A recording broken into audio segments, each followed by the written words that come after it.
zazdroszczą, gdy pójdę z nią do kina. To była chwila i oszalałam, nie wiem dlaczego go czarowałam. Czy taki kupiec się w ogóle zdarza? On moje imię w owocach powtarza. Maria, Maria,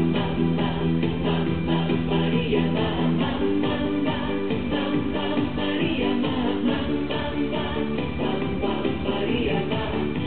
dziewczyna, co za dziewczyna, ona ze świata mi przypomina. Padnę dziś przed nią znów na kolana i bezpętuję Marię do rana. Jedyny chłopak się o tym dowie, oj będzie draka i co ja zrobię? Powiedz mu prawdę, że tak się zdarza.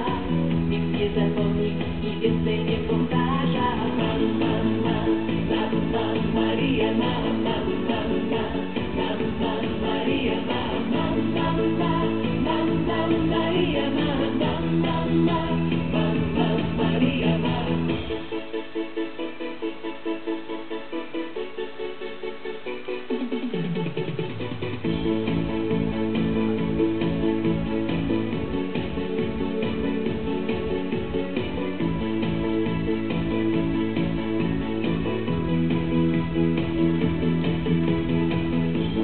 ludzie, co ta dziewczyna jakieś straszydło mi przypomina. Nie wiem dlaczego wciąż zmienia zdanie.